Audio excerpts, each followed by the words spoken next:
And welcome once again. We're back with the Community Viewpoint. I'm John Pollock, your host.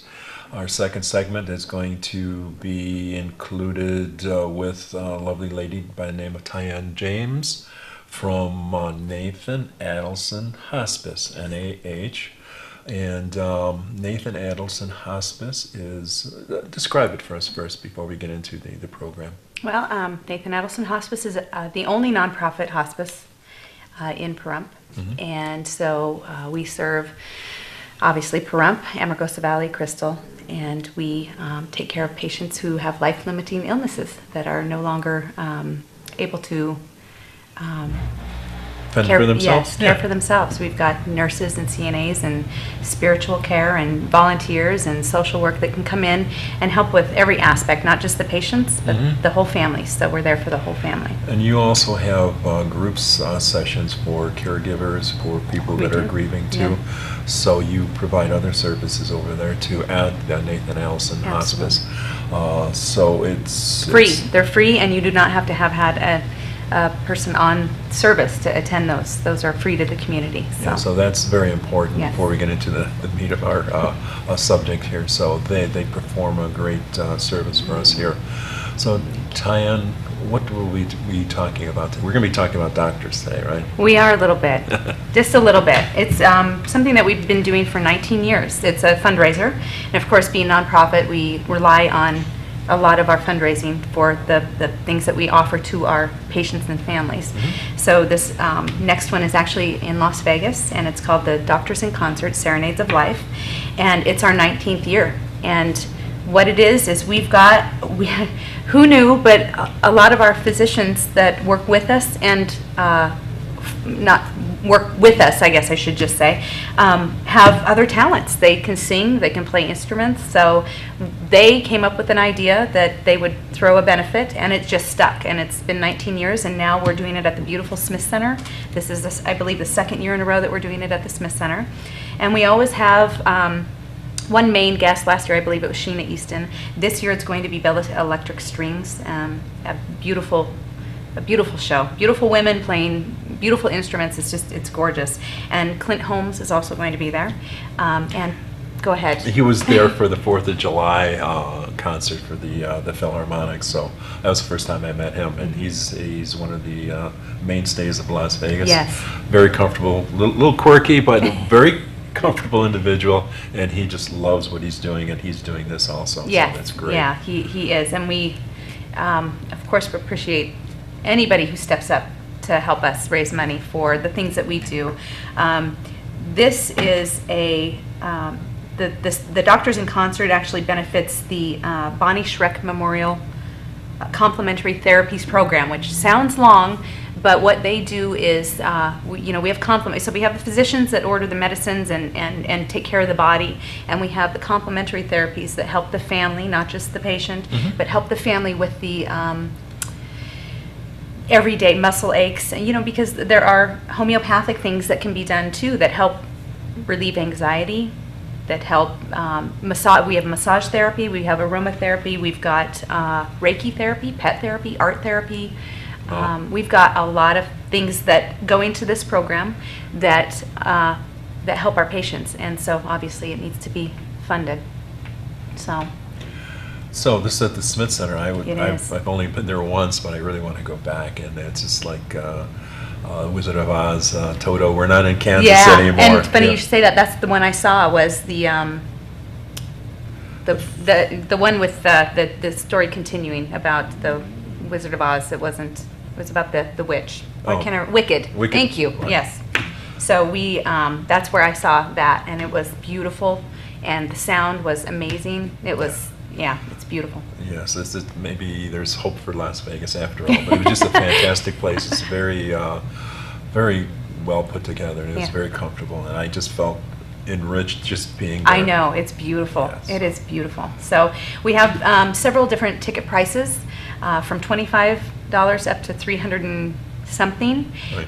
And you can also buy box seats. So if you have a family, if you want to take your family, you can buy a box seat. I'm not sure on the pricing for those, but you can certainly call the Smith Center to find out. And the number for the Smith Center, because I don't have it, it's 702-749-2000, Right. or you can go online at thesmithcenter.com, and the date is up here. It's September 21st, so if you type in that date, it'll bring up what's available as far as seating goes. And you've got the at least one Ham and his wife up there for the MCs. The mayor, the present Yes. mayor, Carol, Yes. Carolyn, and Oscar B. Goodman. Yep. So you got him, and there's no alcohol involved with this, though. So he won't come there with his Martini glass. glass. I don't think so. And Okay. it is hospice, so hopefully he won't. Yes. But yeah, this is fantastic. And if I can, when is this going to happen? September 21st. Oh, I will be Starts here. at 7, Yes. So and I'll be there. okay. Yeah. So that's the latest fundraiser. And there'll be more information throughout the town. It'll be posted at various locations around the town. So we'll hear more about that in the coming weeks. Absolutely. And what else do we have, my dear? The other thing that I'm sure a lot of people have heard me talking about is the 5 Wishes, which is not really hospice related, but it's something we're providing for all of our patients and just people in the community, because it's an advanced directive for your health care. So it's not your will, it's not what happens after you pass, it deals with how you're cared for before that happens. If you are unable to speak, things happen, this tells your family how you want to be cared for. So what would be involved with that? Okay, so you have your advance directives, and you can go to any attorney and you can Right. pay them or get your advance directives. And if you've ever seen them, they're so clinical, they're so not easy to read, not very friendly. But the 5 Wishes does the same exact thing, because Wishes 1 and 2 deal with the same exact things that the regular state advance directives deal with. But then it goes further in Wishes 3, 4, and 5 in dealing with. Well, I'll go through them real quickly.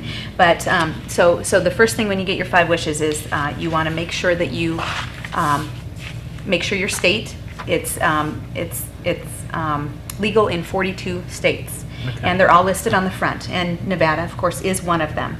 So if you travel to another state where it's not listed, definitely make sure that you have something that will cover you in that state as well. You Okay. can take this with you, because Right. your family can still honor it, but legal-wise, have their protocol to cover you.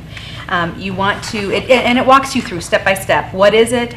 What is it going to do for me? How can I change it if I change my mind? But the very first thing, wish number 1, is choosing your healthcare proxy. So you want to make sure that you're choosing somebody that you know can make this decision for you. I'm just looking at it for the first time, and it looks much more softer and gentler.